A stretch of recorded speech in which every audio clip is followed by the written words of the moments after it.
नमस्कार, बहुत स्वागत है। मैं हूं आपके साथ अबू हुरैरा और आप देख रहे हैं JKLH प्राइम टाइम। आज प्राइम टाइम में हम बात करेंगे 370 पर सुप्रीम कोर्ट के आने वाले फैसले का। जी हां, 11 दिसंबर वो तारीख होगी जिस दिन सुप्रीम कोर्ट आर्टिकल 370 पर अपना फैसला सुनाएगा।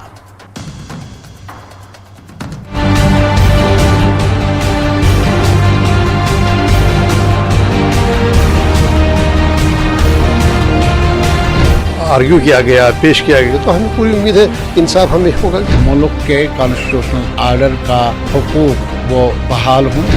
370 जब दफन किया गया था उसको कफन बना के फिर 370 को दफन किया गया। मुर्दे लोग को भी वापस नहीं आया।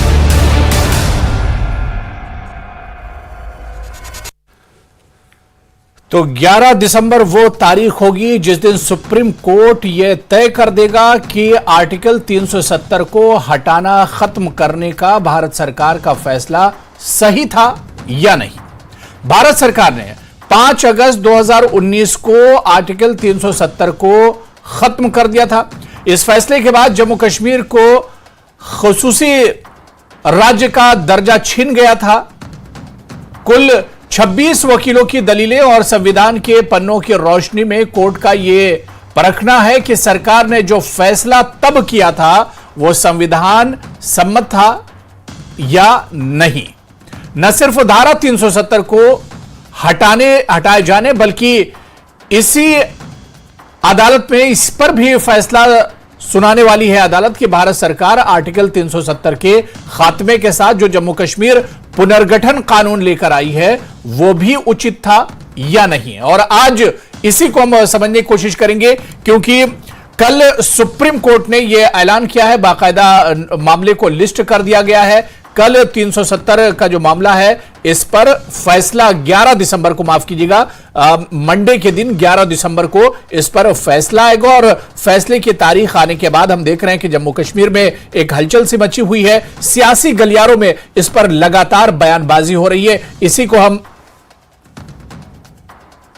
समझने की कोशिश करेंगे। बहुत खास मेहमान मेरे साथ जुड़ रहे हैं।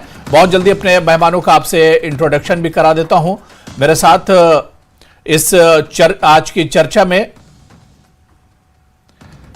एडवोकेट इकबाल ताहिर साहब जुड़े हुए हैं जो कि स्पोक्सपर्सन है PDP के। हमारे साथ इस चर्चा में बहुत खास मेहमान एडवोकेट रतनलाल गुप्ता साहब जो प्रोविंशियल प्रेसिडेंट हैं जम्मू कश्मीर नेशनल कॉन्फ्रेंस के जम्मू के, वो भी हमारे साथ इस चर्चा में जुड़े हुए हैं।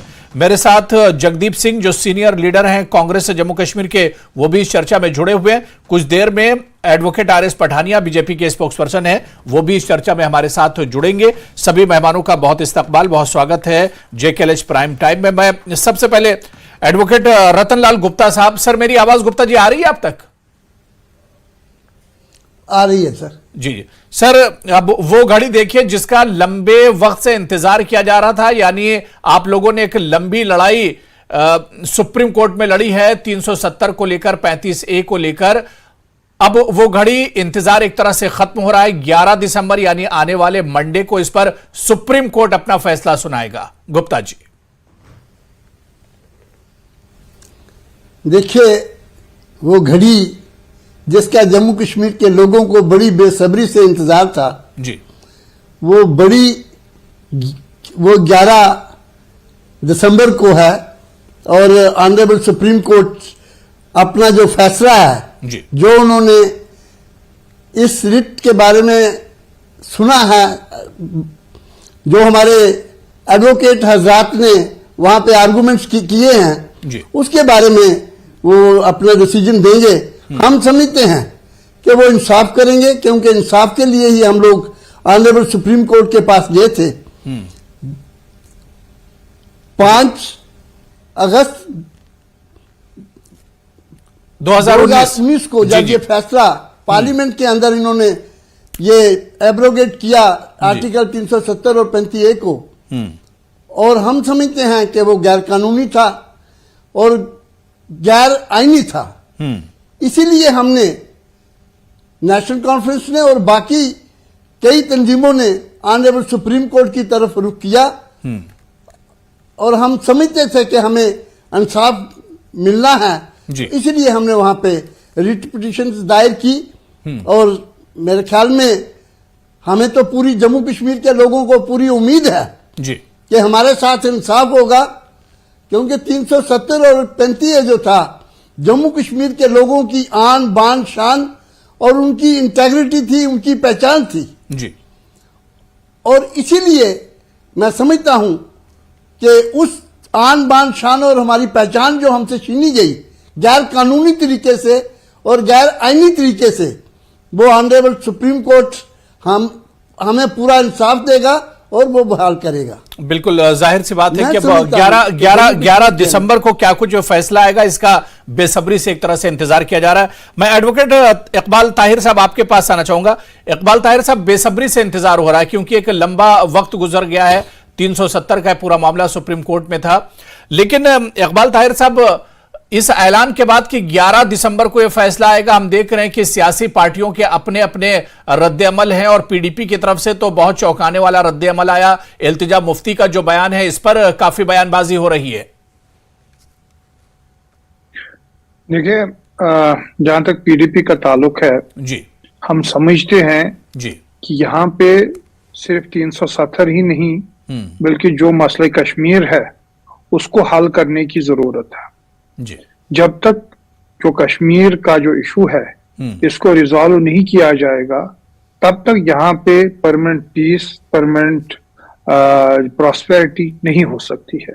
आप कितनी भी डेवलपमेंट करें, जी, जब तक जो बेसिक पॉलिटिकल इशू है उसको रिजॉल्व नहीं किया जाएगा तब तक हल नहीं मिल पाएगा। जहां तक 370 की बात है, हम समझते हैं कि बीजेपी ने 370 को एब्रोगेट करने की तरीके से जो गोल पोस्ट है उनको चेंज करने की कोशिश की है। आज आप देखिए, आज ये कोशिश कर रहे हैं कि यहाँ पे लोग 370 को बोल जाएं, पॉलिटिकल इशू को बोल जाएं। अब वो खाली जो इलेक्शंस हैं उनके बारे में बात करें। बीजेपी तो बहुत पहले से कह रही कि 370 तो अब तारीख की बात हो गई है। देखिए, एक पॉलिटिकल पार्टी अपने अगर मैनिफेस्टो में कोई बात डालती है और फिर उस चीज को अपनी पार्लियामेंट्री मेजॉरिटी को अब्यूज करके, उसको मिसयूज करके उस चीज को एब्रोगेट करती है, तो वो इस चीज पर रिलाई नहीं कर सकते कि हम तो बहुत सालों से कह रहे थे। मसला ये है कि उनको समझना है जो 370 है ये न हमें पाकिस्तान ने दिया है, न हमें यूनाइटेड नेशन ने दिया है, बल्कि ये हमारे मुल्क के कॉन्स्टिट्यूशन का एक इम्पॉर्टेंट प्रोविजन था, परमानेंट प्रोविजन था।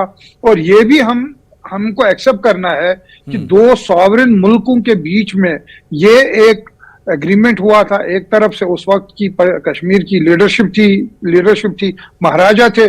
दूसरी तरफ जो भारत की उस वक्त की लीडरशिप थी, गवर्नमेंट ऑफ इंडिया थी, उनके बीच में ये इलाक हुआ था। तो ये कहना कि हाँ जी हमारे मैनिफेस्टो में हमने पहले से ये बात कही है, कल कोई भी पॉलिटिकल पार्टी अब तो 11 दिसंबर को देखिए सुप्रीम कोर्ट में पीडीपी, आपने भी लंबी लड़ाई सुप्रीम कोर्ट में लड़ी है। अब 11 दिसंबर को क्या कुछ फैसला आता है ये देखना बहुत अहम होगा।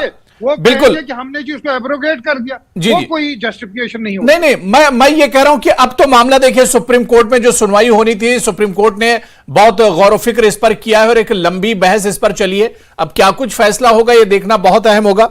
मेरे साथ एक और खास मेहमान इस चर्चा में एडवोकेट आर.एस. पठानिया साहब भी, जो स्पोक्स पर्सन है बीजेपी के, वो भी चर्चा में जुड़ चुके हैं। आर.एस. पठानिया जी, आपका भी बहुत स्वागत है जेकेएल प्राइम टाइम में। मैं जगदीप सिंह जी आपके पास आना चाहूंगा। जगदीप जी, किस तरह से देखते हैं लगातार 11 एक लंबी लड़ाई इसके लिए लड़ी गई जम्मू कश्मीर में 370 को लेकर, और उसके बाद जो एक लंबा इंतजार था वो इंतजार खत्म हो रहा है। बस 2-3 दिन में आने वाले मंडे को यानी 11 दिसंबर को ये फैसला सुनाया जाएगा। अबू जी, आपका आभार। इस समुचे मामले पे जब हम बात करते हैं तो दो बड़े अहम तरीन पहलू है जी, जिन पर मैं बात करना चाहूंगा। सबसे पहली बात तो आर्टिकल 3 को अगर हम सामने रखें तो एक बात बड़ी साफ है कि ये प्रावधान देता है, ये वो पावर्स देता है पार्लियामेंट को, लेकिन अगर कहीं पर कोई पुनर्गठन होना है तो उसमें विधानसभा या विधान परिषद को विश्वास में लेने की बात भी ये आर्टिकल करता है। लेकिन जिस तरीके से ये धारा 370 की टूटन को अंजाम दिया भारतीय जनता पार्टी ने, उस वक्त ना तो यहां पर विधानसभा थी ना ही विधान परिषद थी। तो एक तरह से जैसे अभी संभागीय प्रधान जो नेशनल कॉन्फ्रेंस के हैं गुप्ता जी ने भी कहा कि ये असंवैधानिक था, हम ऐसा मानते हैं। दूसरी सबसे अहम तरीन बात मैं जो आपको यहां पे बताना चाहूंगा जनाब, कि भारतीय जनता पार्टी को यह भी जवाब देना पड़ेगा प्रत्युत्तर में कि आखिर धारा 370 की टूटन के बाद हमें हासिल क्या हो। आज अगर आप जम्मू कश्मीर की परिस्थितियां देखें, ये ठीक है कि जो वेस्ट पाकिस्तानी रिफ्यूजी थे उनको उनका लोकतांत्रिक अख्तियार मिल गया, फिर चाहे वो गोरखा समाज था, वाल्मीकि समाज था, ये बात समझ में आती है और इसकी खिलाफत कभी कांग्रेस ने की भी नहीं। लेकिन सवाल ये है कि आज जिस तरीके की परिस्थितियां बनी हुई हैं, आप देखिए जम्मू कश्मीर के अंदर चाहे मामला माइनिंग का हो, नौकरियों का हो, ये ठीक है हम एक देश के लोग हैं, प्रवासी भारतीयों को भी यहां पर उनका वेलकम है, लेकिन यहां के अपने लोगों की हालत इतनी खस्ता हो गई और भारतीय जनता पार्टी ने लोगों को बरगलाया थाली बजाओ ताली बजाओ के नाम पर। लेकिन हकीकतन अब जम्मू कश्मीर के लोगों को यह समझ में आ चुका है कि इस टूटन के बाद उन्होंने क्या किया।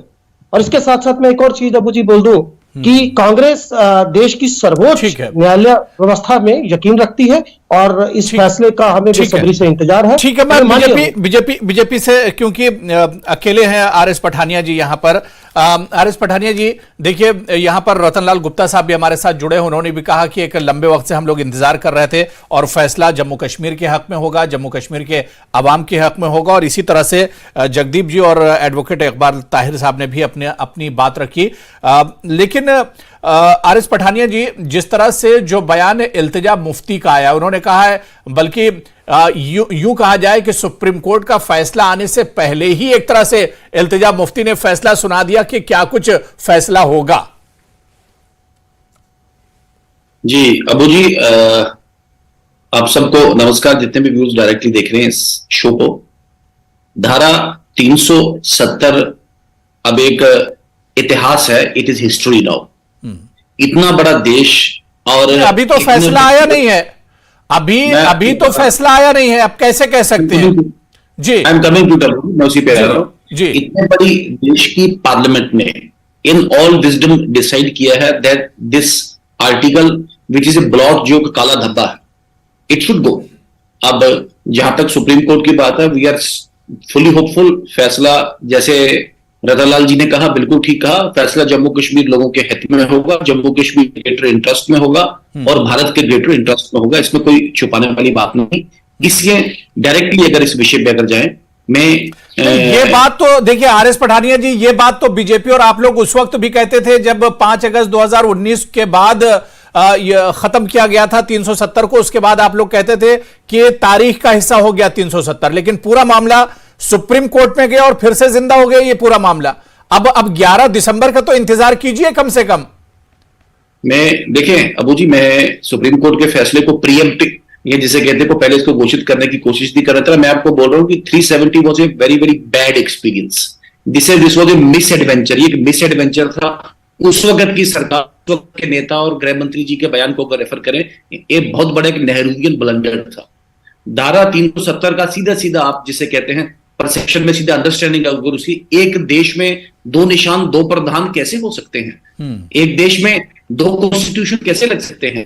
खैर उस वक्त नेहरू जी ने कन्विंस कहा, पूरे देश ने दिया, मैं नहीं बोलूंगा किसी एक पॉलिटिकल जमात ने दिया, एक कंसेंसस बना दिया, लेकिन ये एक्सपेरिमेंट फेल हो गया। 1953 में शेख अब्दुल्ला को अरेस्ट करना पड़ा, उनकी सरकार गिरानी पड़ी। 1963 में अगर आप देखें नेहरू जी का भाषण, जो पार्लियामेंट में खुद बोले नेहरू जी कि धारा 370 is as good as shell, वो एक ढक्कन की तरह है, उसके अंदर है कुछ नहीं, खोखला है बिल्कुल। वहां पे हमने इसको बिल्कुल खोखला करने का काम किया है। नरसिम्हा राव जी कांग्रेस के प्रधानमंत्री बोले कि ये घिसती खुद ही चले जाएगी। मोरारजी देसाई बोले इट शुड गो, जयललिता बोली it should go, Biju Patnaik बोले इट शुड गो। तो कहीं ना कहीं पूरे देश में all party consensus this should have gone. लेकिन वो दूसरी बात है, कांग्रेस की कंपल्शंस रही, कांग्रेस का पॉलिटिकल जिसे कहते हैं एक विल नहीं कांग्रेस बना पाई। कांग्रेस अपीसमेंट तुष्टीकरण की बात करती थी, यहां पे उन लोगों को एंगेज करना था, वोट बैंक की राजनीति करनी थी। लेकिन इस धारा 370 ने 6-7 दशकों में जम्मू कश्मीर में आतंकवाद, जम्मू कश्मीर ने बेरोजगारी, जम्मू कश्मीर ने लूटपाट, करप्शन देखा है। इकबाल ताहिर जी जल्दी से जवाब दीजिए। स्थिरता देखना बीजेपी जी सुप्रीम कोर्ट दो तीन लोगों की बातें आवाज पठानिया सुनेगा। जी ने यहाँ पे कही। और- इन्होंने कहा कि पार्लियामेंट ने अपने विजडम में इसको एब्रोगेट किया। मैं गुप्ता जी आ रहा हूं, गुप्ता जी आपके पास भी आ रहा हूं। पठानिया जी एक वरिष्ठ एडवोकेट हैं।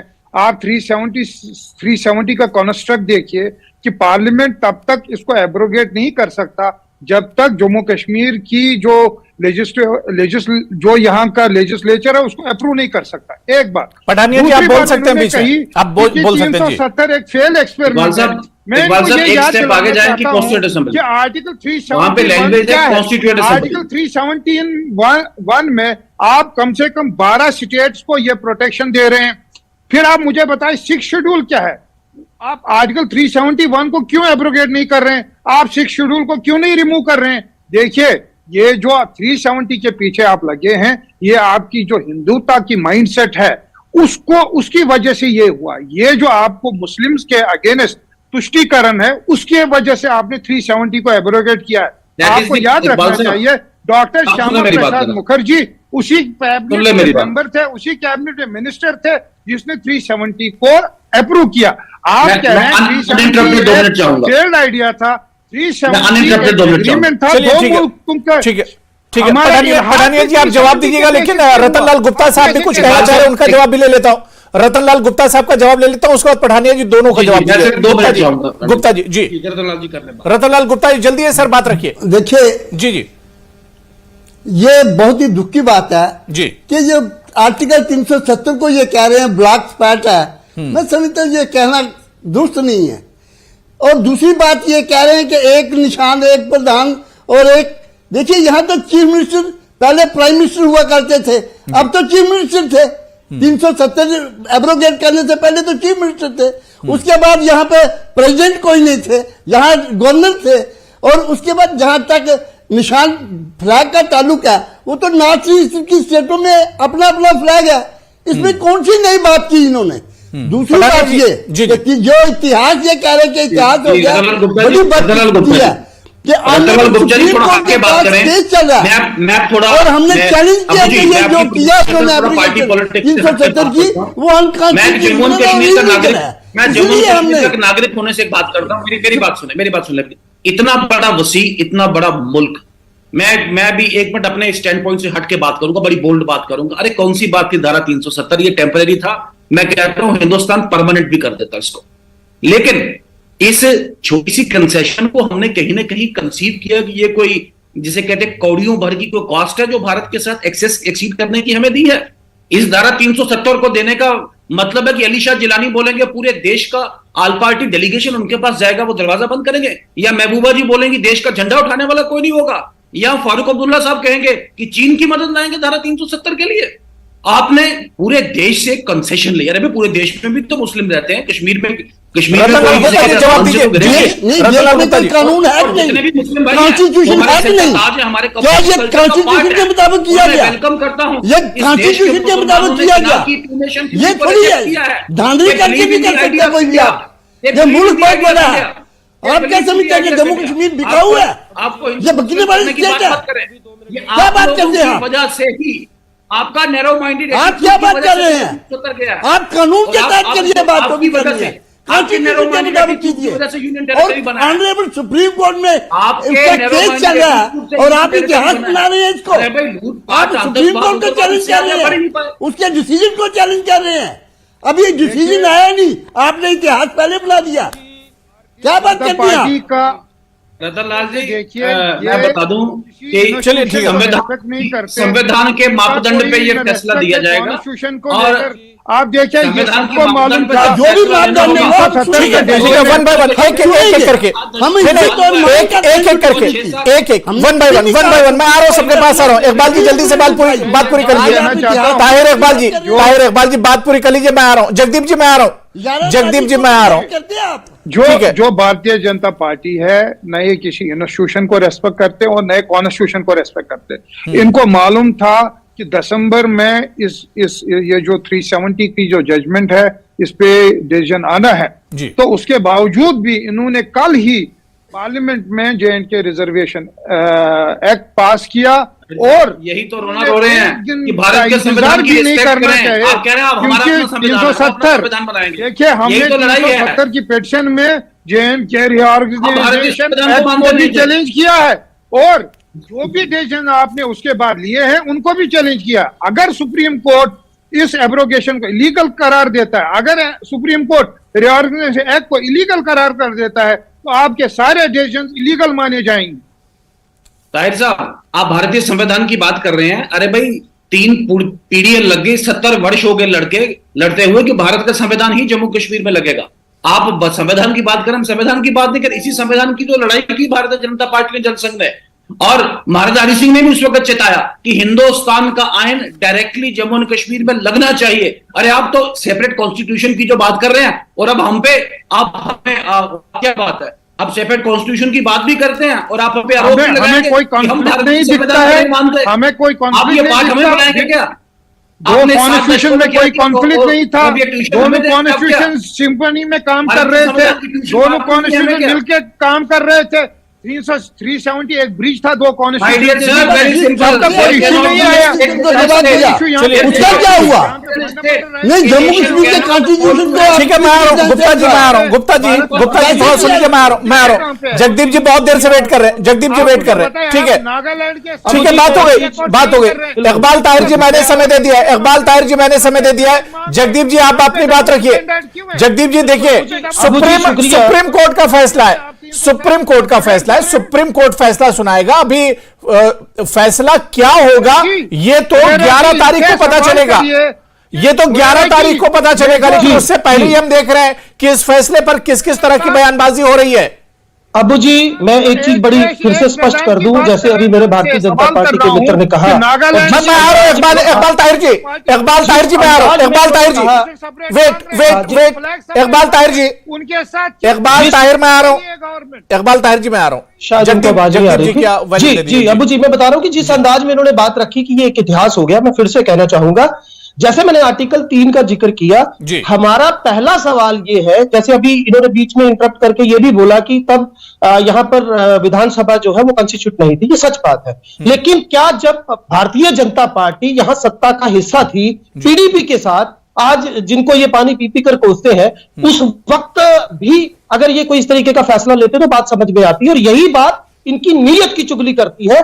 और मैं फिर से कहूंगा, कांग्रेस की तरफ से हमें इस देश के संविधान पे पूरा यकीन है, हम माननीय सर्वोच्च न्यायालय के फैसले के इंतजार में हैं। लेकिन मैं फिर से कहूंगा कि जिस तरीके से यह फैसला लिया गया, जिस नीयत से यह फैसला लिया गया, और उसमें किसी भी पॉलिटिकल पार्टी, किसी भी सियासी तंजीम की कोई भागीदारी कहीं पर नहीं रखी गई, एक तरह से जबरन यह फैसला थोपा गया जम्मू कश्मीर के ऊपर, मैं इसकी खिलाफत करता हूं बतौर प्रवक्ता कांग्रेस। और मैं एक और चीज यहां पर कहना चाहूंगा, मैंने पहले भी कहा, आखिर आज जम्मू कश्मीर के लोगों को इस टूटन से हासिल क्या हुआ? अगर हम इस पर बात करें, मैंने पहले कहा, आज यहाँ के जो लोग हैं, पठानिया जी आर एस पठानिया जी, देखिए जगदीप, कांग्रेस या दूसरी जो पार्टियां हैं कि किसी को कॉन्फिडेंस में नहीं लिया गया।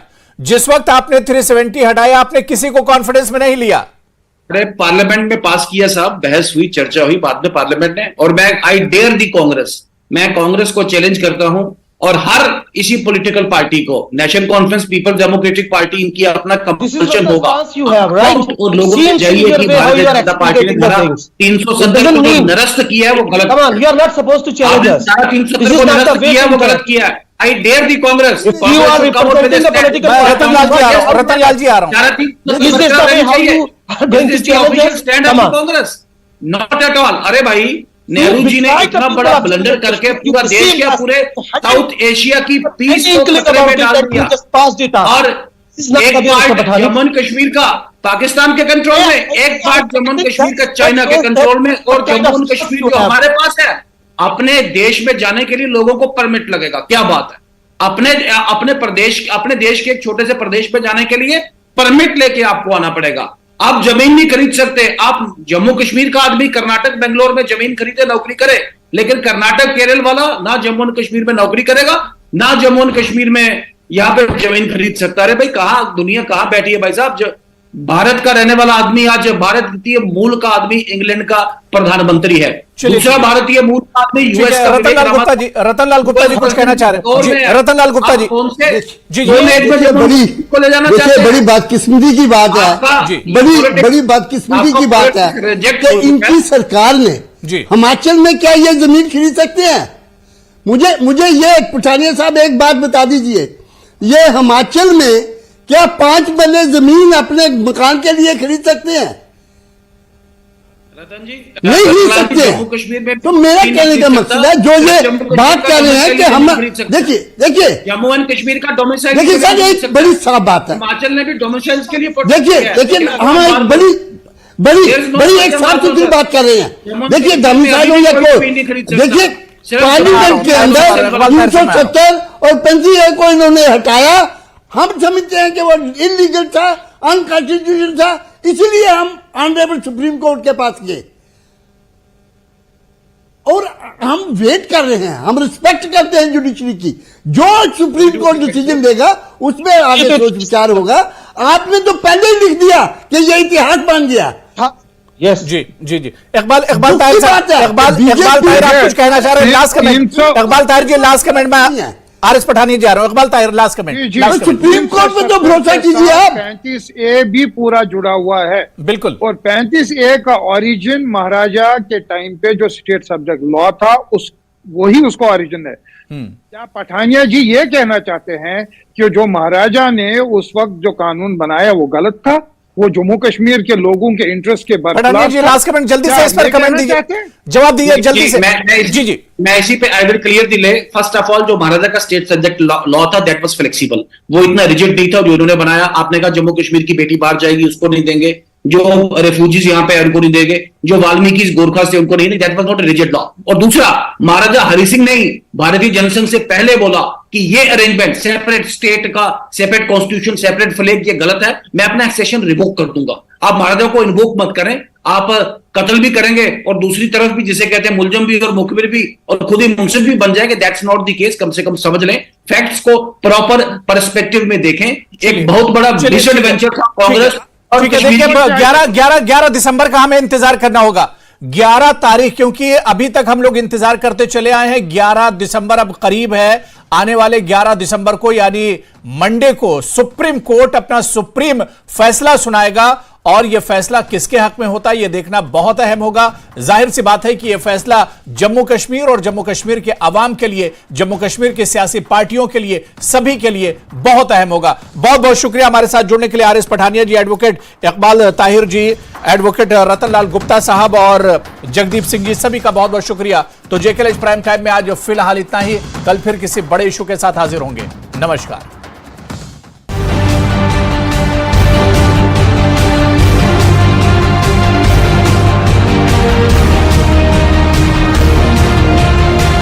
आर्ग्यू किया गया, पेश किया गया, तो हमें पूरी उम्मीद है इंसाफ हमें होगा। मुल्क के कॉन्स्टिट्यूशनल आर्डर का हुकूक वो बहाल हो।